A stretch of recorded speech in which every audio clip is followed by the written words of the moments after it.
Eu vi gente falando agora, tem uns memes rolando, assim, o Brasil tem que dar aula de democracia, nós temos o TSE, nós temos as urnas eletrônicas, nós temos a lei da ficha limpa. A gente não tem condição de dar aula em ninguém, galera.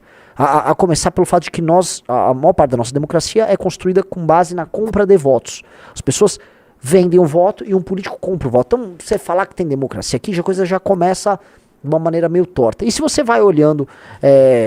Assim, temos lei da ficha limpa, mas basta você resolver nos tribunais superiores a inelegibilidade dos agraciados.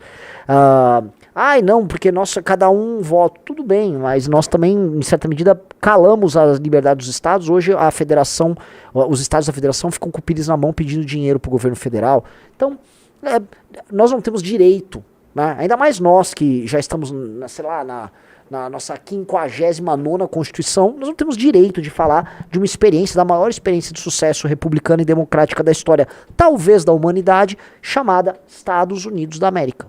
Não temos. Então toda vez que alguém vem com essa zoeirinha, olha o sistema deles, ora, não é perfeito, tem vários problemas, mas tá aí, funcionando e funcionando muito bem há muito tempo, tá? Então, lembrem-se, nós estamos aqui no Bananal, tá?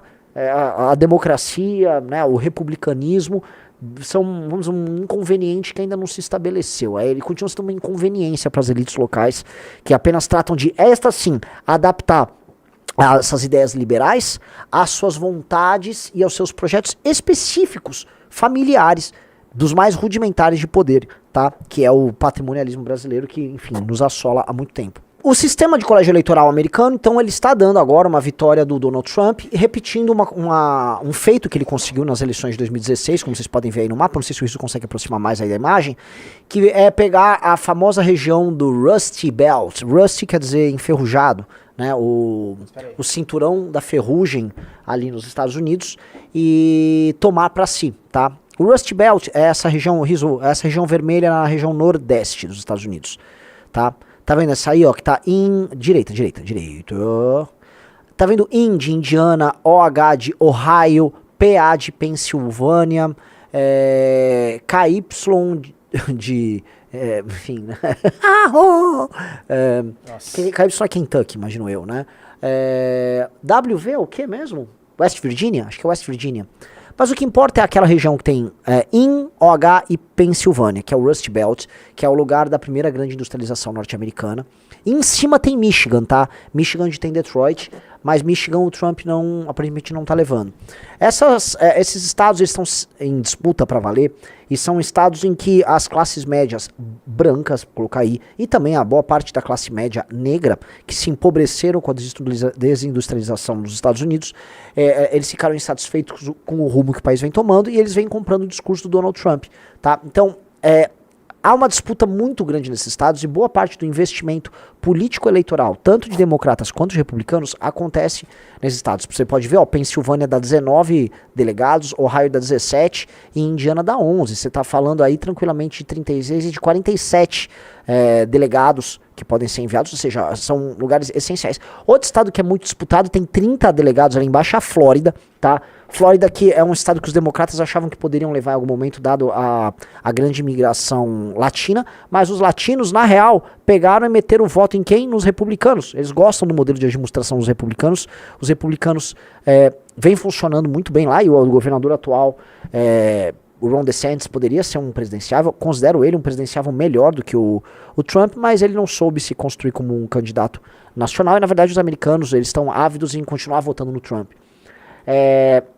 Outros estados estão ficando muito em disputa. Chegou a ter muita discussão sobre Novo México e Colorado, ali mais na região oeste dos Estados Unidos.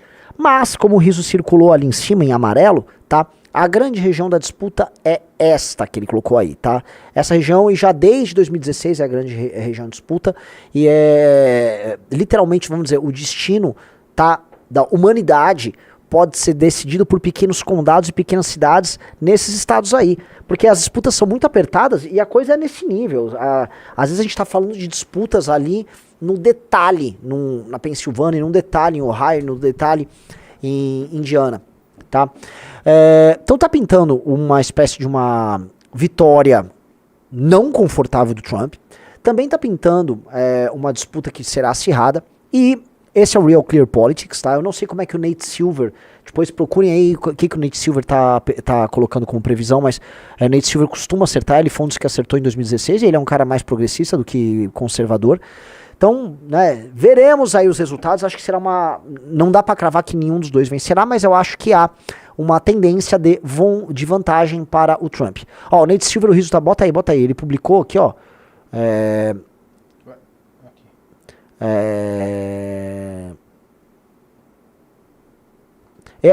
num conjunto de simulações que eles fizeram aí, tá? Tá dando assim, enfim, uma vantagem minúscula ali, acho que agora pra Kamala Harris. Então, sim, eu não saberia cravar, mas se eu fosse me pedir pra apostar, eu apostaria numa vitória que não seria uma avalanche, o que eles chamam de landslide pro Trump. Eu apostaria numa vitória tímida pro Trump. Mas o que essa vitória representa, amigos? Acho que agora é a hora da gente falar um pouquinho de política externa e falar dentro de contextos diferentes. Porque a gente pode olhar a vitória do Trump para os Estados Unidos, a gente pode olhar de uma possível vitória da Kamala para os Estados Unidos, a gente pode olhar para a geopolítica internacional, especialmente na questão europeia, questão Israel, tanto para Trump quanto para vitória da Kamala, o que poderiam representar. A gente pode pensar o que representa para o Brasil e a gente pode pensar o que representa em termos históricos, tá? E eu acho que eu vou começar aqui esse bate-bola aqui com vocês sobre termos históricos. E eu preciso aí, novamente, ir para as discussões que a direita americana vem travando, especialmente uma direita que eu acompanho, essa direita dissidente, que vem relendo Oswald Spengler, tá? E assim, Oswald Spengler é um autor muito importante, você não acha os livros dele no Brasil, o Russo, inclusive, traduziu O Homem e a Técnica, o Man and Techniques, pro português, e o Russo, nosso vereador, o Russo, você sabe, conhece o Russo, né? Que escreve na revista Valete, e eu fico procurando lá da Queda do Ocidente, o principal obra do Spengler, não consigo achar em lugar nenhum para comprar aqui. Então, talvez seja o caso da editora Valete relançar o Spengler e a gente fazer um curso para vocês de Spengler. Spengler é um autor essencial para entender os tempos atuais e a novíssima direita americana estuda demais o Spengler. E o que o Spengler trata? O Spengler fala da história como se quase se fosse biologia, tá? Ele acha que as nações, não as nações, mas vamos dizer, os grandes impérios ou as grandes culturas, os grandes povos, eles têm um ciclo de vida muito similar ao ciclo de vida de um ser vivo. Então eles passam por determinados momentos e que isso é um ciclo que é dado de maneira quase biológica ou genética. Não sei se vocês entendem o que eu quero dizer. Ele necessariamente segue esse ciclo histórico. E aí, na obra dele, ele vai construindo essa ideia, ele vai falando de impérios do passado, mostrando como esses impérios passam por esse ciclo e as fases do ciclo. E naturalmente as pessoas pegam muito a analogia bem construída por ele entre as fases do Império Romano e esses ciclos. E muita gente trabalha as fases do Império Romano com o momento do Império Americano. Porque se você tratar o Ocidente como uma espécie de uma unidade, né, e esse Ocidente obviamente tratado daquela lógica Estados Unidos, França, Inglaterra, tal, os Estados Unidos estariam para o Ocidente, né, ou melhor, os Estados Unidos estariam para a Europa, como Roma estava para a Grécia. E a Roma, que teve seu auge civilizacional, não estou falando do auge de extensão territorial nem nada, durante o período republicano, em certa medida os Estados Unidos tiveram isso no período republicano deles, talvez do século XIX, né, o seu auge cultural, civilizacional, o auge que os Estados Unidos se tornou uma nação fundamentalmente poderosa, e aí eles vão tendo seu processo de expansão, eles construíram sua história e se tornaram a nação hegemônica durante o século XX, mas eles estão apresentando sinais de decadência. E a gente pode procurar analogias com Roma e encontrar muitos sinais de decadência. Como, por exemplo, Roma teve a importação de muitos escravos, e esses escravos acabaram atrapalhando, inclusive, a vida dos pequenos proprietários de terra que tinham em Roma. Vários desses pequenos proprietários de terra romanos se mudam para Roma, né, vão ser, vamos dizer, uma espécie de um proletariado em Roma, um proletariado infeliz, insatisfeito com a situação. Muitos desses caras, desses pequenos proprietários, foram, por exemplo, soldados no passado. Então, uma galera revoltada, e essa galera passa a ser um agente político, eles passam a ter seus tribunos. Houve a revolução por terras dos irmãos Graco. Quem aqui conhece um pouquinho de história romana, digite 1, se está entendendo o que eu estou falando. Então, você teve uma pressão, né, um empobrecimento do cidadão romano, com a chegada de muitos escravos que vieram especialmente do Oriente Médio, mas de todas as regiões ali do Império, que foram sendo trazidos ali. Aquilo mudou, criou uma dinâmica diferente de poder. Em certa medida, a gente vê isso acontecer nos Estados Unidos, com um cidadão americano perdendo seu status social, né? A ideia daquele Estados Unidos que crescia e bombava, que a gente vê naquelas imagens dos anos 50, 60, 70, diferente, um processo de industrialização, de precarização da vida do americano, a chegada não de escravos, mas de imigrantes de baixa renda que vão vivendo ali nas franjas da América e que vão roubando os pequenos empregos e que se tornam uma massa proletarizada que atende, no fundo, a interesses políticos de uma determinada elite. Vou falar dos grandes empresários que gostam dessa mão de obra barata porque elas reduzem o preço da mão de obra, do trabalho lá no próprio país, né? Trabalho que cidadão comum já estava cobrando caro para fazer. Então, essas tensões acontecem de outra maneira, a gente está falando de um modelo econômico completamente diferente, mas havia essas tensões e o cidadão romano, que está precarizado e está vivendo ali em Roma, começa a procurar nessas figuras populistas. Aí você tem praticamente um partido dos populares. O Mário fazia parte desse partido dos populares, o César veio fazer meio que parte depois, mas você teve os irmãos Graco. Você tem essa turma pegando esses interesses populares, falando em reforma agrária, falando em maneiras de atender essa demanda de cidadãos romanos que foram realmente precarizados ali, e você tem a elite que cuidava dos interesses da própria elite. Se a gente for trabalhar essa analogia nos Estados Unidos, tá? O que a gente olha para os Estados Unidos da América, então, eu vou falar e dane-se, tá? Às vezes eu fico ligando muito pro chat, não tá entendendo, pau no cu, não vou falar só o que eu quero falar e dane-se. Senão eu perco o raciocínio. Eu fico bravo porque ontem eu fui ver, a galera queria que eu continuasse o raciocínio. Mas meia dúzia de babaca fala, tá chato. Aí eu não falo do que eu queria falar. Ontem eu fiz uma enquete, mais de 80% queria que você continuasse. Então, eu fico ouvindo os chatos. Então, assim, se você acha chato, tchau! Deixa eu fazer meu raciocínio. Então, o que acontece? Nós temos, vamos dizer, se a gente faz essa analogia com Roma, uma massa de cidadãos americanos insatisfeitos? Sim. Nós temos políticos populistas que começam a ouvir o clamor dessas pessoas? Sim. Nós temos um grupo de homens muito ricos que começam a canalizar esse mal-estar e transformar esse mal-estar em ação política?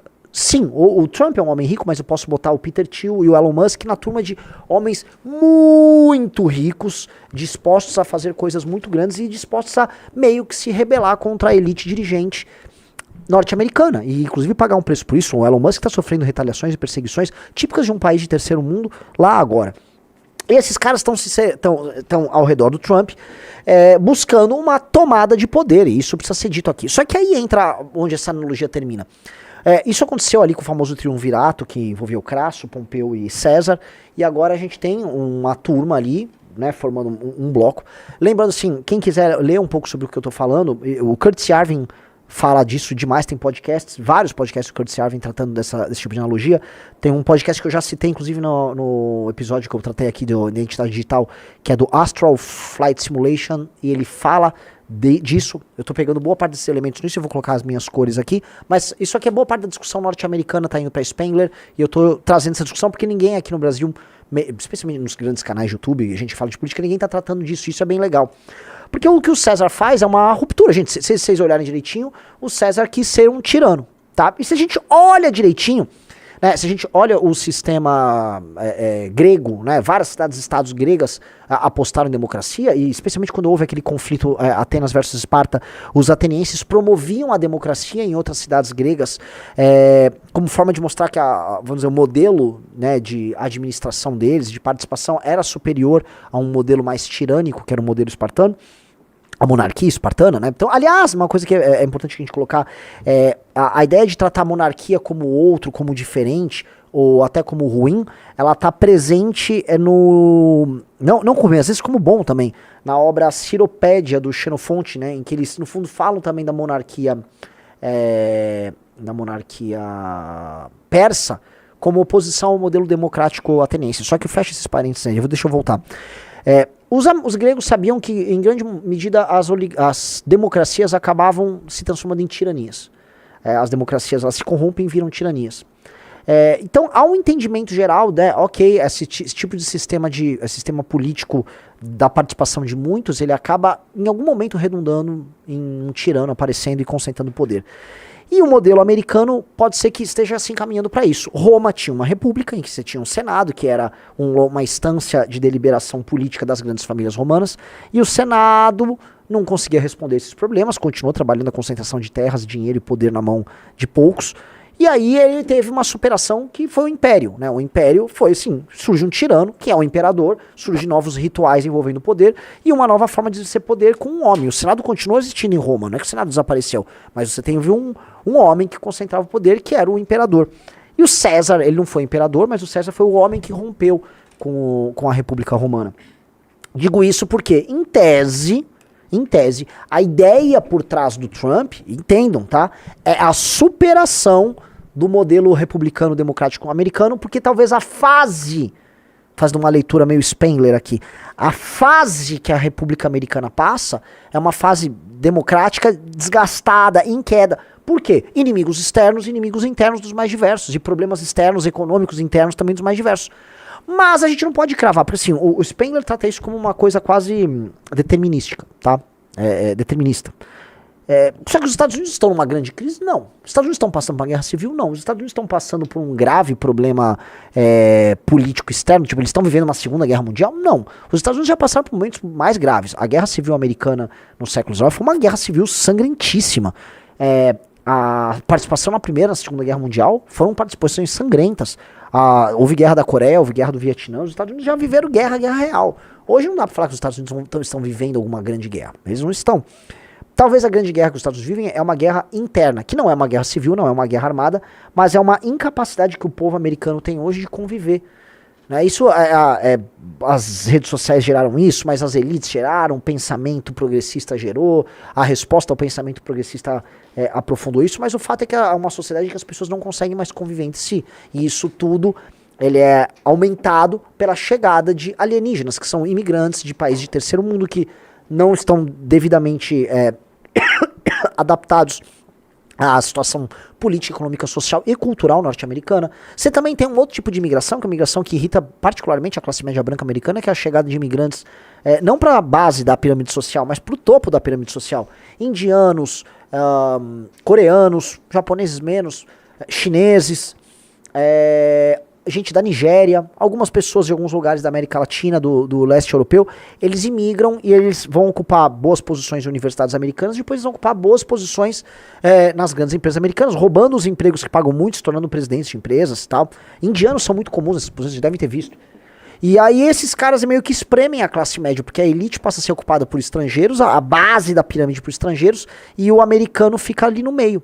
E aí esse cara que tá no meio é engraçado porque você fica com o negro proletarizado ali disputando vagas de emprego com essa galera que chega de imigrante, aquele americano cosmopolita branco disputando vaga de emprego com o estrangeiro que chega ali por cima, e essa classe média ali perdendo um pouco de poder de compra aqui e ali, ainda que os Estados Unidos não vivam crise econômica, tá? Os Estados Unidos têm a vida está andando ali nos Estados Unidos. O Rizzo colocou, boa estatística aí do Rizzo para mostrar a seguinte, a renda, o rendimento mensal médio, não mensal, é por ano, o rendimento médio por grupo étnico nos Estados Unidos. Então veja só, o grupo étnico com a maior renda nos Estados Unidos da América são os indianos. Indianos que migraram para os Estados Unidos. Logo em seguida quem? Os filipinos. E depois os taiwaneses. E depois Sri Lanka. E depois os japas. E depois malaios. E depois chineses. E depois os paquistaneses.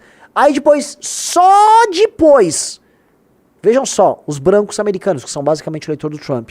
E depois, os coreanos. E depois, turma da Indonésia. E depois, a média norte-americana, pegando todas as etnias. E depois, tailandeses. E depois, Bangladesh. E depois, os nepali. E depois, os hispânicos. E lá embaixo, os negros americanos. Então, há uma disparidade entre o americano nativo, seja ele branco, seja ele negro, seja ele próprio hispânico, já adaptado ao contexto americano, com essas comunidades de imigrantes que chegam e vão ocupando posições melhores que as deles, tá? E não se iludam, existe muita reclamação com relação a isso. Não só porque o imigrante pega eles por baixo, nossa, fiz uma meleca aqui, pega eles por baixo, mas também pegam eles por cima, tá? Na Europa, não acontece em todos os lugares isso aí. Você, por exemplo, tem uma imigração na Inglaterra, de gente ali do Indostão, dos países, seja Paquistão, seja Índia, seja Bangladesh, de gente de castas superiores ali na sociedade, da sociedade indiana, e eles vão estudar nas grandes universidades, e aí eles se tornam pessoas, presidentes de empresas, políticos e tal. Mas isso não acontece em todos os lugares. Não é comum na França, Espanha, Portugal. Aí essa galera vai para preencher a base da sociedade ali, também gerando seus respectivos rancores e suas lamentações específicas. Então, vocês estão olhando ali, esse negócio de renda que o Rizzo colocou aí é bem legal. Eu até peço pro Rizzo voltar, porque boa parte do problema americano dessas discussões estão aí. Se for pegar agora a reclamação que a esquerda tem do voto do homem negro americano do Trump. Ora, o negro norte-americano, ele tá na base, ele é o grupo étnico com a menor renda hoje nos Estados Unidos. Mesmo quando comparado com grupos que começaram a imigrar com maior ênfase nos últimos 30 anos. Você acha que ele tá feliz com essa situação? Você acha que um homem negro que tá vendo, eu tô aqui no último da fila, ele tá gostando disso? Ele não tá gostando, ele começa a ouvir alternativas que coloquem ele como prioridade, emprego pra ele como prioridade, aumento de renda pra ele como prioridade. Então, o voto dele no Trump, especialmente do homem negro, não tô falando da mulher negra, que ela se parece muito com a mulher brasileira na hora de votar. Esse cara, calma aí, temos que... Né? Ele começa a procurar caminhos diferentes. Essa é uma das grandes novidades da eleição, que é um voto conservador do homem negro. Quando a gente pega essas comunidades, especialmente com a turma de alta renda nessas comunidades imigrantes, seja de asiáticos, seja ali do sudeste asiático, Índia, etc., você vai pegar um padrão. Eles costumam votar nos democratas. É muito engraçado isso. Por mais que o Trump tenha o apoio daquele indiano que foi candidato a presidente, até esqueci o nome dele, é um bobo, é um sujeito até inteligente, é um empresário de sucesso. Eu já gostei de acompanhar o conteúdo dele, mas depois eu fui vendo que ele é um histérico babaca lá. Esqueci o nome dele. Esqueci o nome dele. Ramaswamy, não sei o que. Ramaswamy. Por mais que tenha ele e tal, essas comunidades de imigrantes, elas tendem a votar de acordo com o meio ao qual elas querem pertencer. E elas vivem elas trabalham em grandes corporações, elas estudam em grandes universidades, elas fazem parte do universo cosmopolita e elas votam como progressistas democratas nesses lugares. Então, este problema, tá? É o Vivek Ramaswamy, isso. Este problema que eu listei entre comunidades, imigrante versus nativo, a briga entre os nativos, tudo isso criou um caldo cultural que faz com que os Estados Unidos sejam uma nação cosmopolita que se odeie. Então o que representa o voto no Trump para muita gente hoje? Tá? É uma retomada da América pelos nativos americanos. Quando eu falo de nativo americano, que não vem nenhum esquerdo diz, nativo americano é o índio. Não, o índio estava aí, ele não tinha nenhuma noção de América, enfim, né, de um país unificado. Igual falar, os índios brasileiros, eles eram brasileiros, eles se definiam como, isso aqui é o Brasil. Não, eles não tinham essa noção territorial. A lógica deles era completamente diferente. Então, o americano nativo, seja ele branco, seja ele negro, este cara não está feliz com a forma para onde os Estados Unidos estão indo. E o que a candidatura da Kamala representa? Especificamente da Kamala. Ela representa, vamos dizer, um aprofundamento nessa inflexão multicultural, internacional e de negação, vamos dizer, de uma certa tradição histórica profundamente norte-americana. E ela, a Kamala, ela é filha de indianos com jamaicanos, uma coisa assim. Ela é filha de um tipo de imigração que ascende socialmente, é cosmopolita. Ela não é, ela em si, uma mulher muito inteligente, mas ela anda no círculo de pessoas inteligentes. Então ela representa, né, um elo, uma conexão entre essa base imigrante, que eles querem tornar símbolo da Nova América, com as elites. Ela é uma conexão. Não sei se vocês entendem esse ponto. E em certa medida, o Obama é vendido isso, porque eles venderam mais a imagem do Obama como a representação do negro norte-americano. Mas o Obama não é um negro norte-americano, não sei se vocês entendem. O Obama, ele era filho de um homem, eu não sei se ele era sudanês. Depois chequem de onde era o pai do Obama. E a mãe dele era branca nos Estados Unidos. Então, o Obama, ele era negro. Mas ele não é, ele é da onde? Queniano, isso, queniano. Então, ele não era, vamos dizer, um cara da comunidade negra norte-americana, no sentido mais, se for falar em termos mais nativos aí da coisa. Eles esconderam esse lado pra pintar ele como representante do negro, como um americano, e tudo bem, você também não precisa ter, eu nasci lá, meu tataravô colhia algodão. Os brancos americanos, especialmente aquela turma mais tradicional lá das 13 colônias e tal, eles gostam de puxar, evocar essa coisa histórica. Mas isso, pra mim, é meio besteira. O ponto que eu quero chegar, que eu acho que é o ponto importante da gente colocar aqui nesse tipo de análise, é que a Kamala Harris, ela busca trabalhar não uma identidade de mulher negra pra valer. Ela usa isso às vezes, né? Eu sou negra e tal. No fundo, a identidade que ela tenta puxar é ela pintar um novo tipo de América. E esse novo tipo de América não está agradando a todo mundo, não. Se a gente fosse olhar, era como se fosse o seguinte, a gente faz a analogia com Roma. A Kamala Harris representa essas populações que imigraram, seja como, enfim, cidadãos romanos de outros lugares, né? Que ganharam cidadania no Império e imigraram para Roma, ou mesmo escravos que foram levados para lá, que em nome da elite pactuam uma Roma multicultural para, vamos dizer, a infelicidade dos romanos tradicionais.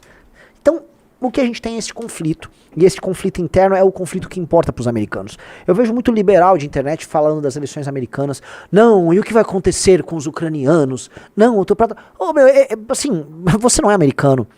Essa relação utilitarista que vocês têm com os Estados Unidos, achando que os Estados Unidos tem que ser o fiscal do mundo, isso só acontece porque os Estados Unidos em si são potência. Então, os Estados Unidos ele é o fiscal do mundo para isso, ele é o policial do mundo para aquilo, ele garante a democracia para aquilo.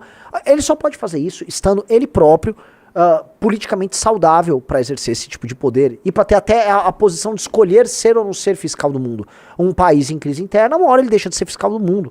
Ele deixa de ser fiscal de qualquer coisa, porque ele está doente. E o que nós temos é uma sociedade que está ficando doente. Então, quando eu vejo as pessoas levarem essa discussão achando que o cidadão americano vai se importar com o que vai acontecer na Ucrânia, ora, ele não tem que se importar com o que vai acontecer na Ucrânia. Ele tem que se importar com o que vai acontecer com os Estados Unidos. Porque os Estados Unidos só é potência porque a população dos Estados Unidos construiu uma nação potência. E quem construiu foi uma nação dentro de um determinado contexto e com uma determinada cultura. E eu acho muito válida a preocupação republicana sobre, ora, quem é a população nova que está se construindo nos Estados Unidos, quais são os valores e qual a cultura que está se construindo ali. Porque não imaginem, tá? Esse é o ponto. Se você vai ficar importando levas de pessoas do terceiro mundo, que a sua cultura vai continuar a mesma. Você vai ter o mesmo tipo de cultura de confiança e de comunitarismo, que é algo tradicional americano, com populações importadas do terceiro mundo. Nada me diz que isso vai acontecer. Uma sociedade de confiança, que é a sociedade narrada, por exemplo, no livro A Democracia na América, do Alexis de Tocqueville, né? Uma sociedade de autonomia, das autonomias locais, das participações locais, essa sociedade cristã que havia lá, nada nos diz que ela vai ser construída com um mix de brasileiros, haitianos, quenianos, indianos e paquistaneses que se juntam numa determinada cidade e passam a viver ali. As sociedades deles não eram, vamos dizer, nos locais de origem, sociedades de confiança. Porque a gente acha que eles vão simplesmente se adaptar à ideia de América. É igual achar que os muçulmanos que migram para a Europa vão se tornar franceses. Né? O Hassan chega na Alemanha, ich bin Hassan, ich möchte eine Bier trinken. Não, o Hassan ele continua muçulmano. Ele se adapta aqui e ali, mas você altera aquela sociedade. Ora, os imigrantes quando vieram para o Brasil, os imigrantes europeus, por exemplo, eles alteraram não só a paisagem do Brasil, eles alteraram a forma como a gente atua culturalmente. A região sul do Brasil é uma região profundamente europeia no seu traquejo cultural. Então... Nós, o povo europeu. Não, mas o sul do Brasil pô. O sul do Brasil é, de fato, muito europeu. E a gente não tem que ficar zoando isso aí. Eu acho que a gente tem que parar com essas babaquices de ficar zoando o catarinense. Acho que o catarinense é efetivamente um brasileiro nativo mesclado com italianos e com alemães, com os polacos lá no meio também. Ele é isso, com os açorianos no litoral. Ora, é isso, tem essa influência mesmo. Então o sul do Brasil tem isso. Então os imigrantes alteram a paisagem pro bem e pro mal. Para o bem e para o mal. E essa discussão nos Estados Unidos é uma discussão muito, muito válida. Porque é a discussão sobre o caminho histórico que os Estados Unidos vão ter. Então, antes da gente levar essa discussão para esse papo meio Globo News, né, eles falam da eleição americana, aí eles pensaram assim, o homem branco tá bravo porque a Kamala concorre, ou os homens machistas tão bravos porque eles perderam o emprego, né, porque a China não sei o quê, e aí justificam que assim, um monte de gente brava, eu tô bravo, só tô muito bravo, vou votar no Trump porque eu sou um ignorante. E aí eles querem falar do que eles gostam, eles vão falar, porque na Ucrânia, né, porque a importância do não sei o quê, porque eles gostam, né, é uma galera que não gosta de falar em guerra, mas adora falar dos porta-aviões americanos estacionados mundo afora pra garantir o que eles chamam de democracia. Né? E é muito legal que esses caras acham que a democracia é uma ideia natural e que todo mundo tá louco pela democracia, mas que os porta-aviões têm que ficar rodando por aí pra levar a democracia. Se não tiver porta-avião, não tem democracia. Parece que as pessoas estão loucas pra fugir da democracia, estão loucas pra fazer revoluções mundo afora, pra acabar com esse negócio de democracia, né? Você só garante essa dádiva, e eu sou um democrata, tá? Mas assim, essa dádiva precisa ser garantida com porta-aviões americanos, pago pelo contribuinte americano, às custas do trabalho dele, e ele tem que aceitar um monte de coisa no país dele, é imigrante disso, é daquilo tal, senão ele também é um xenofóbico, não sei o que, blá blá blá, chauvinista do cacete A4. Não dá, o americano tem que decidir as coisas de acordo com o interesse americano, e esses assuntos como Ucrânia e tal, são secundários na decisão que ele tem que tomar. Até porque a decisão que o americano tá tomando agora sobre o próprio país é uma decisão que envolve o futuro do próprio país.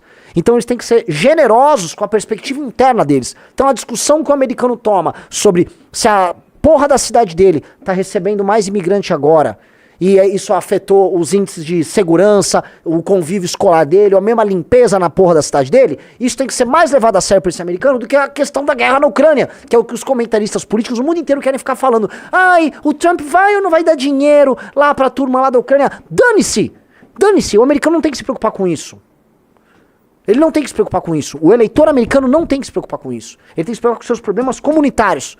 Porque se a gente for na gênese da América como potência, a América surge com seus problemas comunitários. E numa forma como eles querem uma sociedade de confiança, como essa sociedade de confiança foi perfeita para que o capitalismo florescesse, e eles fossem talvez a maior potência da história humana. Tá? E talvez eles tenham sido mesmo a maior potência da história humana. Então não levemos nossas discussões alienígenas, nossas preocupações alienígenas pra lá agora. Eles vão tomar decisões baseadas nos seus interesses deles e nos seus interesses particulares, e eles têm que tomar essas decisões baseadas nos seus interesses particulares. O Gojira 2014 falou, que visão simplista, Renan. Poxa, se aqui minha visão tá simplista, eu lamento então. Então eu vou fazer o seguinte, eu vou seguir a visão complexa da Globo News. Os americanos têm que votar pensando no multiculturalismo e no papel que os Estados Unidos têm em assegurar a democracia no mundo. Isso dado que eles estão passando por uma crise, não política, ninguém tá pegando fogo. Houve lá um climão meio estranho ali naquele lance da Black Lives Matter em 2020, mas isso é uma discussão para outro momento, tá? O fato é uma sociedade que está vendo, vamos dizer, seu alicerce começar a ser corroído. Ora, o seu alicerce é você mesmo, né? Se só você tá na tua família, tá na tua casa, e você tem um trabalho comunitário qualquer, vamos supor, você é o síndico do teu prédio. E seu prédio tem vários problemas para resolver. Seu prédio é o mundo. E tua casa é teu país. E o síndico são os Estados Unidos da América. Ora, você não vai ter cabeça para cuidar dos problemas do condomínio, né? Caso sua casa você tá brigado com a tua esposa, o seu filho tá usando droga, a torneira não tá funcionando, não sei o que, quebrou. Não. Se você não tiver com a casa arrumada, você não vai ser síndico de bagaça nenhuma. Os Estados Unidos não têm condição de ser síndico se eles estiverem brigando dentro de casa. Meio óbvio isso, né? Isso não deveria ser nem sequer alvo de muitas ponderações. É uma coisa... são considerações, vamos dizer, meio simples de nós termos aqui. Aí entra essas questões, vamos dizer...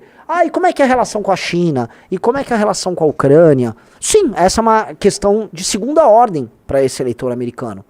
Porque envolve também dinheiro dele e posição da América no mundo. Os americanos querem que a América largue a Europa à própria sorte nesse conflito com a Rússia ou não?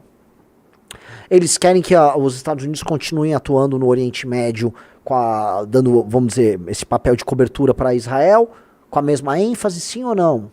Parece que essa questão de Israel até é uma questão que democratas e republicanos não vão estar tão distantes uns dos outros. E na questão do Mar Amarelo, China, Taiwan, Japão... Como é que vai ficar a posição dos Estados Unidos nisso? Como é que vai estar o avanço da China sobre o terceiro mundo, como a China vem avançando? Os Estados Unidos vão tentar fazer algum tipo de soft power diferente? Vão continuar vendo a China avançar na América Latina, na África, como ela está avançando? Sim ou não? Qual é a posição deles? Aí beleza, isso são outras considerações que a política externa americana vai ter que tomar e que o projeto democrata e o projeto republicano vão ter que se adaptar a isso. Mas em grande medida, a ascensão chinesa, ela representou uma espécie de uma competição real, não só econômica aos Estados Unidos do mundo, mas uma ascensão de uma competição direta de modos de ser e agir enquanto potência. Porque a China se comporta como uma potência muito diferente. Se você vai reparar os aliados da China, você não vai falar que todos são comunistas. O Putin é um comunista? O Putin ele tem aliados de esquerda. O Brasil é um aliado do Putin. Mas o Putin é um comunista? O Putin, ele adota boa parte de uma agenda conservadora, moral e de costumes lá. Ele não é um democrata. Ele não é um democrata. E o Brasil? O Brasil é uma democracia meio populista, meio capenga, cleptocrática. E as ditaduras, as pseudodemocracias africanas das cores ideológicas mais diversas? A China não está ligando muito para isso, a China não está, vamos dizer, condicionando investimento em um determinado país a políticas de direitos humanos que esse país está exercendo ali, como os Estados Unidos costumam fazer. A China não condiciona nada. A China falou, mano, ó, faz o que você quiser aí, só seja meu parça. A China vem parecendo ser um parceiro mais fácil. Não se preocupa muito com legislações trabalhistas A, B ou C, não enche muito o saco. Como é que vai ser a postura dos Estados Unidos diante desse avanço da China? Essas são outras questões que podem com o Trump para um caminho e para Kamala Harris para outro, mas a principal questão, que acho que para mim é a questão central das eleições, é uma questão interna. É uma questão profundamente americana, uma questão dentro da alma americana. E essa alma, essa eleição representa meio que uma escolha, porque a América woke, a América oligárquica, uma América quase, não digo clientelista, a palavra é errada, é uma América quase patrimonialista, a América de uma burocracia invisível, que eles chamam de Deep State, a América das universidades, a América woke, essa América aí, ela tá também batendo no teto, que é o projeto democrata. E é uma América que, mesmo enquanto projeto progressista, não está apresentando nenhum grande horizonte. Qual é o horizonte? Multiculturalismo, woke, e supostamente defender o liberalismo ao redor do mundo? Tá batendo no teto. E o americano lá não tá gostando. Senão tava o Biden aí voando, mesmo doidinho, ia pra... Se tivesse tudo muito bem, pegava o doidinho e botava o doidinho na reeleição. Essa é a realidade. Não tá tudo bem no projeto deles. E ao mesmo tempo o projeto republicano, o projeto não só no... Desculpa, o projeto republicano não, porque os republicanos eles já carecem de projeto há um bom tempo. O projeto do trumpismo e do grupo de empresários que está ao redor do Trump, e não vamos esquecer que esses empresários botaram o vice do Trump, o J.D. Vance é vice do Trump, representando os interesses do Peter Thiel, do Elon Musk e dessa turma que tem uma visão muito específica. Esses caras também podem bater no teto se eles não entregarem uma imaginação nova e um mundo novo. Um cara como o Peter Thiel, que é um gênio, e eu tô falando aqui assim, de multibilionários que são gênio. Eles não são apenas multibilionários. Eles são gênios, tá? São coisas diferentes. São gênios lidos, especialmente o Peter Thiel e o David Sachs, tá? Peter Thiel e David Sachs são homens muito lidos. O David Sachs, acho que os dois têm uma inflexão meio libertária. O Peter Thiel, ele é um cristão meio... um cristianismo meio diferente aí e tal, mas... esses dois, eles leem Spengler, o Peter Thiel é especialista em Strauss, o Ricardo conhece muito de Leo Strauss, se quiserem se aprofundar no assunto, pedem só pro professor Ricardo falar, mas esses caras entendem o momento que a democracia americana passa, esses caras leem e conhecem, inclusive o Peter Thiel financia iniciativas do Curtis Yarvin, então eu não imagino, quer dizer, eu não duvido que na imaginação deles haja um flerte com uma superação da República Americana, e isso talvez passe por um ajuste muito duro do que é aquilo que chamamos de Estado americano. Vamos lembrar, aí eu tô trazendo o Curtis Yarvin aqui para vocês, tá? Que o modelo de Estado nos Estados Unidos da América se alterou já outras vezes, e ele já se alterou profundamente. Quando houve o New Deal,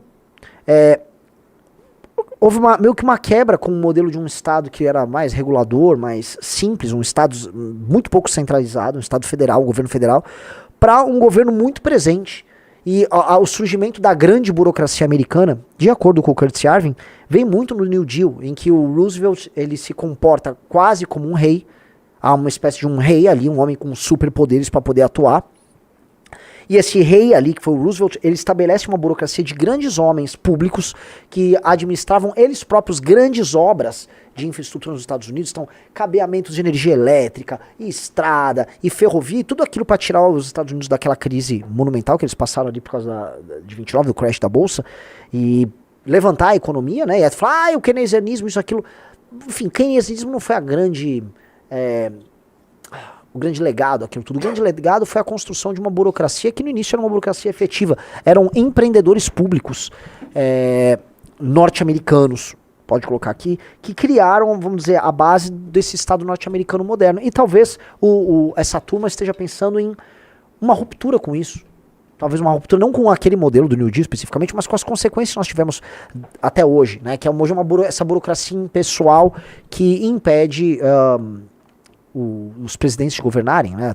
Porque o presidente hoje tem uma capacidade de exercício de poder menor do que ele tinha anteriormente nos Estados Unidos. Pelo menos uma reclamação muito comum dos republicanos, e não só do Trump, tá? Eu já vi reclamação do Bush sobre isso. Isso acontece aqui, porque a gente vai fazer aqui uma pequena analogia. Sim, isso acontece aqui no Brasil, sim. A gente tem um enfraquecimento do poder executivo acontecendo aqui e um fortalecimento de uma burocracia. Tá? O fortalecimento dessa burocracia, que é impessoal, que não precisa quer dizer, ela não se insere como força por conta do sufrágio, do voto, é um problema que todas as democracias no mundo vem passando, e parece ser uma consequência dessas democracias modernas, a transformação da burocracia numa força impessoal em si, e que tem como fim a reprodução dela própria como força. Não vamos esquecer, se a gente for fazer um retorno ao passado, que grandes impérios passaram, mas suas burocracias prosseguiram. Então eu posso olhar para os elamitas, boa parte da experiência burocrática dos elamitas, que foram, vamos dizer, um império, um reino ali da antiguidade na Idade do Bronze, foi absorvida pelos persas. Os persas roubaram, né, no sentido talvez mais simples do termo, o que era a burocracia babilônica para estabelecer a burocracia do império deles, mas eles também pegaram coisas dos egípcios, e aí eles estabeleceram uma grande burocracia naquela região, que depois os helênicos que tomaram ali se utilizaram, e depois foi ficando para os impérios que foram se sucedendo, seja Parta, Sassânida, Abássida, e a ideia de uma burocracia funcional gerindo isso ficou para o Império Turco-Otomano. Mas as burocracias, elas exercem vida própria. Tinha um personagem no Game of Thrones, por favor, me lembre o nome dele, que ele era um careca, e ele ficava a serviço do rei. Qual era o nome desse careca? Era um eunuco careca. É o... Varys? É esse? É o eunuco, isso. É um careca, isso. Esse cara falava, eu não sirvo o rei, eu sirvo o reino. O que o homem que diz eu não sirvo o rei, eu sirvo o reino, o que ele está dizendo? Eu sou um burocrata. No fundo, ele não serve ao reino, ele serve à burocracia. E ele exerce poder, não exerce? O Varys, tá? Ele é um personagem quase arquetípico, e ele é bom por causa disso, porque ele representa o poder silencioso do burocrata. Você vê que toda vez que você vai representar o poder silencioso do burocrata, você vai colocar alguém que fala de um jeito silencioso e que atua nas sombras. Alguém que está sempre rodando nas sombras. Não é? A gente imagina um burocrata dessa maneira. Por quê? Porque o poder do burocrata ele é exercido nas sombras. Você não vê ele atuando. Portanto, você desconfia dele. E você tem que desconfiar dele. Porque a pessoa que atua nas sombras, no fundo, ela está atuando não só em nome do interesse do reino, como ela finge ser. Porque ela é contratada para atuar em nome do interesse do reino. Mas o reino dela é algo diferente do que as pessoas imaginam que seja o reino. Ela entende que existe uma ideia de reino e existe um reino em si, um reino material. E no reino material, os burocratas em todos os impérios da antiguidade sempre foram privilegiados. Sempre foram privilegiados. Até porque eles tinham um poder, e um poder muito específico na antiguidade. Qual era o grande poder que um burocrata da antiguidade tinha, meus amigos? Por favor, eu tô falando um poder, assim, poder pessoal que eles tinham e a população não tinha. Vamos lá, o que eles sabiam que o resto da população não sabia? Riso? Vamos lá, a gente tem que acertar. Vou ver se alguém acerta aqui no chat. Uma coisa que os burocratas conseguiam que os demais não conseguiam. Coisa óbvia, fácil, assim. Acesso ao poder? Não, mais simples. Mais simples. O que um burocrata conseguia fazer que um... Já acertaram, que um camponês não conseguia fazer? Ler e escrever. Ele lia e escrevia. Isso era poder puro. Você ter acesso às leis, você poder formular os contratos, você fazer a contabilidade do reino, você entender as cartas diplomáticas. Isso era poder puro. Poder puro. Ser classe média ali, antigamente, era você, no fundo, ser um burocrata. Você poderia ser um comerciante e tal, mas o ler e escrever, né, vamos dizer, você podia ser um religioso, mas acima de tudo você era um burocrata. Aí os burocratas tinham isso. E aí você conseguia ser uma pessoa protegida. E veja só, eles não matavam os burocratas. O Alexandre, olha só que interessante, né? Babilônia, ela...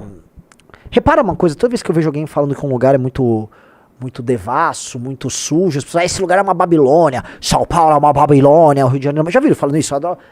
Vários, sei lá, rappers gostam de usar o termo, São Paulo é uma Babilônia, o Rio de Janeiro é uma Babilônia.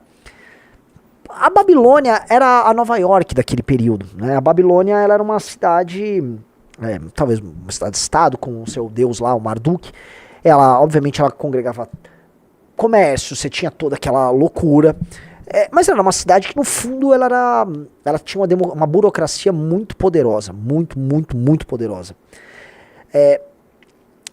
O Ciro... Os neo-assírios ficaram donos da Babilônia, a burocracia ficou. Caíram os neo-assírios, entraram os persas, a burocracia ficou. Caíram os persas, entrou o Alexandre, a burocracia ficou. A burocracia representa conhecimento e exercício não militar de poder. Então, os líderes militares se colocam acima da burocracia, mas eles também se colocam à disposição da burocracia. Ninguém consegue administrar organismos complexos sem uma burocracia. E, em geral, a burocracia, ela se coloca como impessoal, ela se coloca como Varys, estou a favor do reino e não do rei, mas ela trabalha como um fim em si, e ela é poder, e ela se beneficia do poder. E nós vemos aqui como é que são os sindicatos do funcionalismo público, não é? Eles estão... Digite 1 se acha que os nossos sindicatos do funcionalismo público lutam pelo Brasil, ou digite 2 se nossos sindicatos funcionários públicos lutam pelos interesses dos funcionários públicos. Vamos ser bem claro, é óbvio, eles são um sindicato, eles lutam por isso, mas as lideranças dos nossos grandes, do nosso alto funcionalismo, eles estão lutando em nome do próprio bolso. Não à toa, o Brasil gasta muito com o topo do funcionalismo, mas muito, assim, demais. E nós temos que combater isso, porque a burocracia nem sempre é boa, na verdade a burocracia, ela...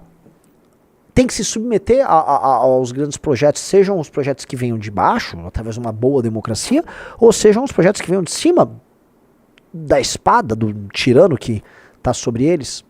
E essa é a realidade. E, em geral, eles não gostam de obedecer à democracia. Eles conseguem ludibriar a democracia. Eles só obedecem quando vê uma espada muito forte e encosta bem no pescocinho deles. Aí você tem que ver como eles correm. Então, no fundo, me parece que a eleição do Trump quer encostar, se não uma espada no pescocinho deles, né? No mínimo uma carta de demissão perto do pescocinho de um monte de gente e dar um recado, nós vamos ajustar isso aí. Um governo Kamala vai aprofundar essa crise.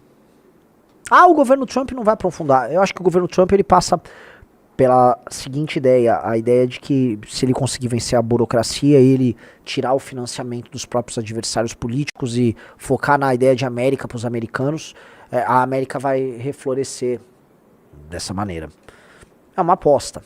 E é uma aposta também muito forte, uma ideia quase prometeica que esses empresários ao redor do Trump têm, que estes caras eles vão liderar uma América criativa, uma América poderosa, uma América progressista. Agora estou falando não numa concepção esquerdista do termo progressista, mas uma América que ela caminha para o progresso técnico, para novas conquistas. É como se a conquista espacial que vem sendo idealizada como ideologia, tá, pelo Musk, pela turma ao redor deles, representasse um novo salto que a América precisa dar.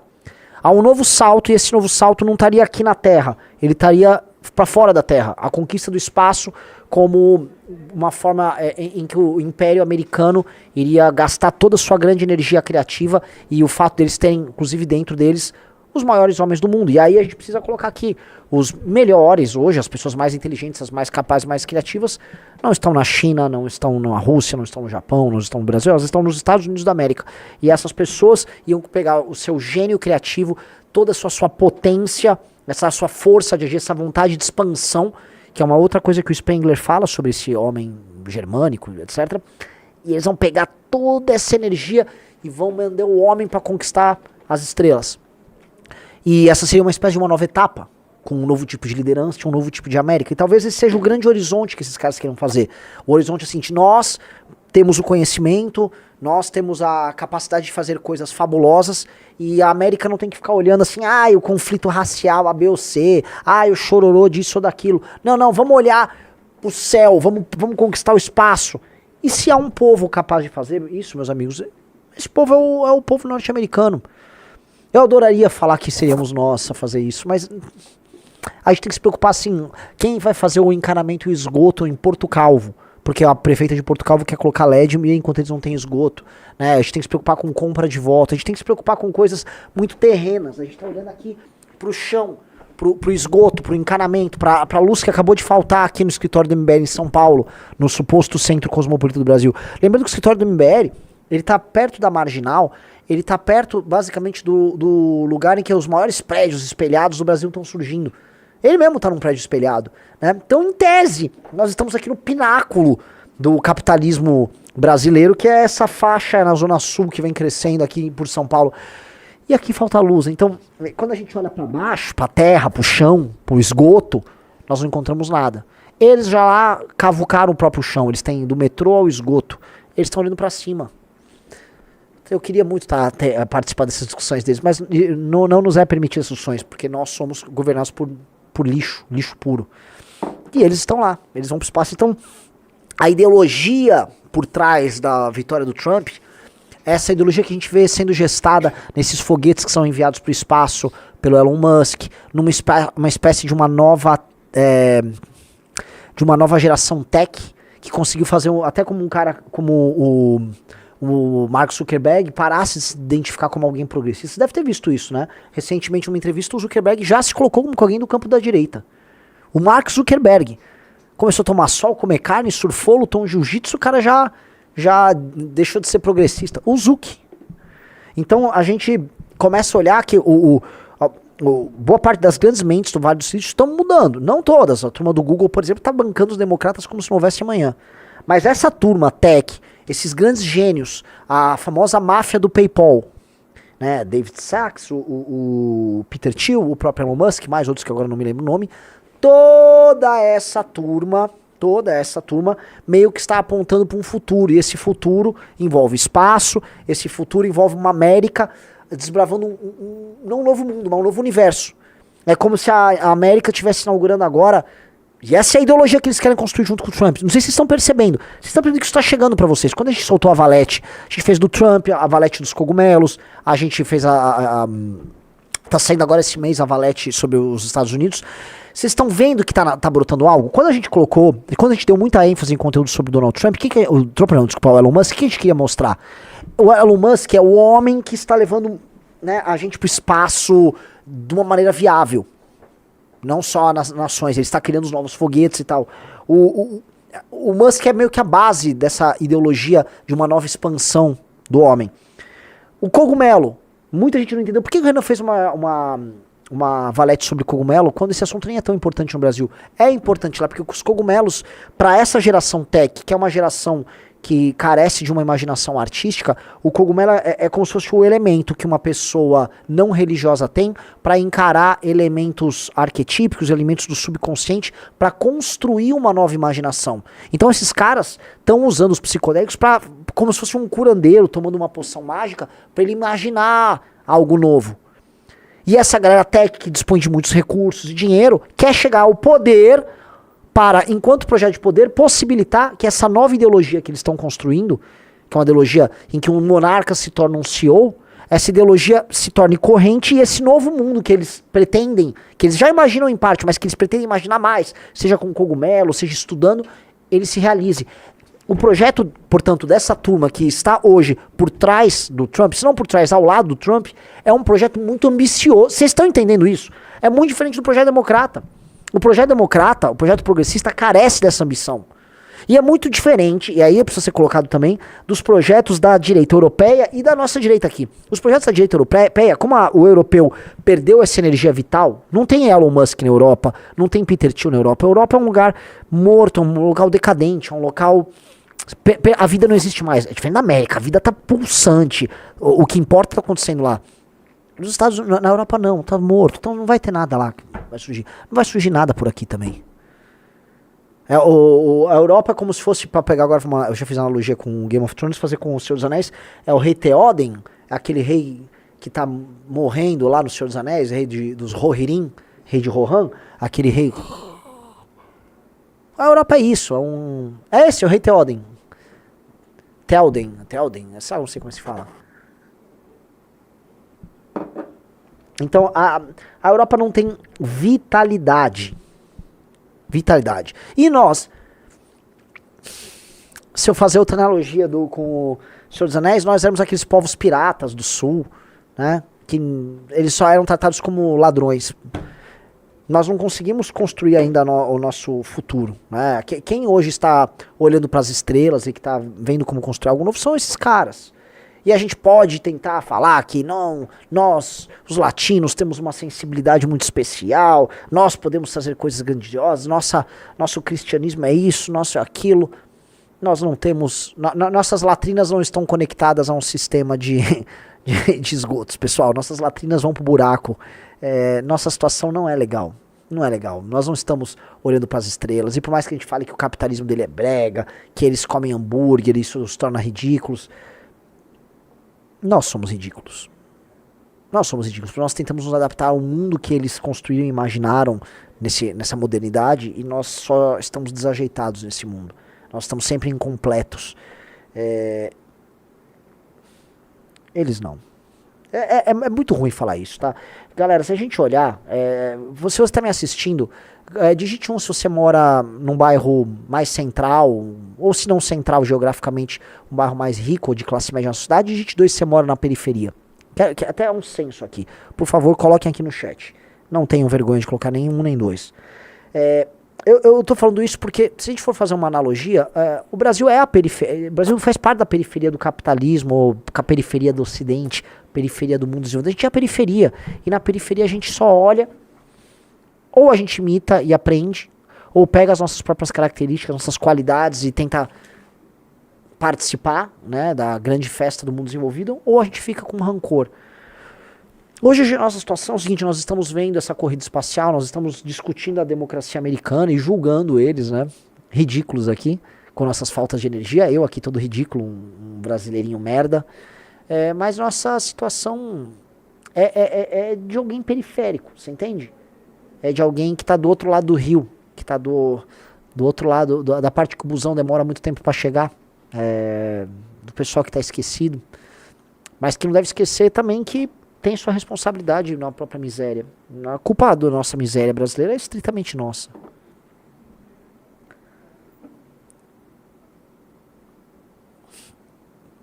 O Richard Alexandre falou: e o SUS? Eles só comem hambúrguer, bro. É isso, né?